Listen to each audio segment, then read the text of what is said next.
রাজশাহীতে পদ্মার চর মাঝারদিয়ারে সামাজিক ব্যাধিতে রূপ নিয়েছে বাল্যবিয়ে। চর নবীনগর প্রাথমিক বিদ্যালয়ের অধিকাংশ শিক্ষার্থীই কন্যা শিশু।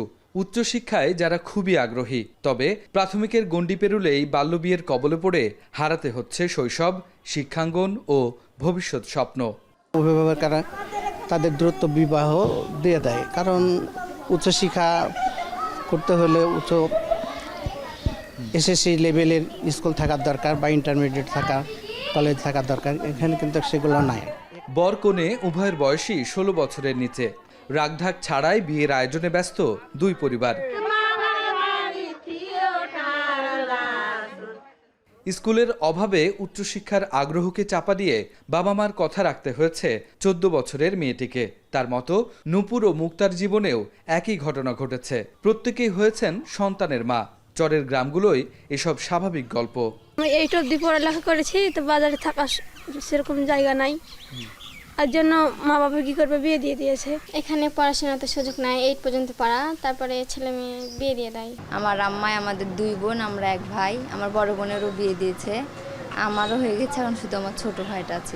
কলেজ পর্যন্ত মেয়েদের বিনামূল্যে পড়ার সুযোগ রেখেছে সরকার। তবে শহরে পড়ালেখার সুযোগ থাকলেও গ্রাম বা চরের সংকট আলাদা। সরকারি এই সুবিধা চরের মেয়ে শিশুদের জন্য কতটা কাজে আসছে? ছেলেপিলের আপনার কর্ম নাই, স্কুল নাই, লেখাপড়া নাই, ছেলের কোনো পরিবেশ নাই। বাধ্যতার কারণে আমরা ধরেন অল্প বয়সে মেয়ের বিয়ে দিয়ে দিচ্ছি। এই চরে সেরকম সুবিধাই নাই, এর জন্য আপনার কম বয়সে মেয়েদের বিয়েটা হয়ে যায়। এখানে প্রাথমিক একটা বিদ্যালয় আছে, সেখানে ৫ম শ্রেণী পাশ করার পর এখানকার মানুষরা মনে করে, অভিভাবকরা মনে করে যে আমার মেয়েটার বয়স হয়ে গেছে, এই মেয়েটাকে এখন বিয়ে দিতে হবে।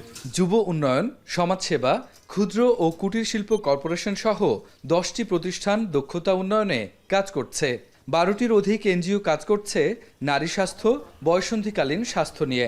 এছাড়াও ইউনিয়ন পরিষদের উদ্যোগ, মহিলা অধিদপ্তরের 82টি বাল্যবিবাহ নিরোধ কমিটি ও 72টি কিশোর কিশোরী ক্লাব থাকলেও তাদের দেখা মেলে না চরাঞ্চলে। চরের বাল্যবিয়ে নিয়ে ইচ্ছে থাকলেও কিছু করতে পারেন না ইউনিয়নের একমাত্র মেম্বার। আমি তো মেম্বার, আমার তো সচেতন করার দরকার। তাই আমি তো নিজে দাঁড়িয়ে থেকে বিয়ে দিতে হয়, কোনো উপায় নাই। আমাকে নিজে দাঁড়িয়ে থেকে বিয়ে দিতে হয়, কেন যেন আমি ওই মেয়েটার তো গ্যারান্টি নিতে পারছি না। যদিও মহিলা অধিদপ্তর বলছে প্রতি মাসে 72টি ইউনিয়ন, 10টি ওয়ার্ড ও 50টি হাবে বাল্যবিয়ে নিরোধ সভা করছেন তারা। তাদের আসলে বাল্যবিয়ে হলে কি কুফলটা হচ্ছে সেটা তারা বুঝতে পারছে না, বা তাদেরকে সেভাবে বোঝানো হচ্ছে না, যার জন্য যে অভিভাবক সমাবেশ বা যে আমরা যেটা করি যে উঠান বৈঠক। উন্নয়ন কর্মীরা বলছেন সরকারি দফতরগুলোর উদাসীনতার কারণে প্রান্তিক জনগোষ্ঠী সামাজিক সুরক্ষা কর্মসূচি থেকে বঞ্চিত। ফলে বাল্যবিয়ের সূচকে এগিয়ে রাজশাহী। বাল্যবিবাহ প্রতিরোধের ক্ষেত্রে সামাজিক যে প্রতিরোধের জায়গাটা, সেটা কিন্তু আসলে সার্বিকভাবে কমে গেছে। আর সরকারি দপ্তরের যে কার্যক্রম, সেটা আসলে অনেক ক্ষেত্রে দায়সারা। মহিলা বিষয়ক অধিদপ্তরের যে উপজেলা পর্যায়ের কিন্তু কর্মীর একটা ভয়ঙ্কর সংকট রয়েছে। আমরা এমনটাও দেখেছি যে একজন মহিলা বিষয়ক কর্মকর্তা 2 থেকে 3টা উপজেলার দায়িত্ব পালন করে। তো আইন অনুযায়ী বাল্যবিয়ের শাস্তি সর্বোচ্চ 2 বছর কারাদণ্ড। এই শাস্তি পিতামাতা বা বরকনে, এমনকি বিয়ে পড়ানো কাজীরও হতে পারে। বাংলাদেশ পরিসংখ্যান ব্যুরোর 2022 সালের জনশুমারি ও গৃহগণনার তথ্য অনুযায়ী রাজশাহীতে বাল্যবিয়ের হার 65.07%।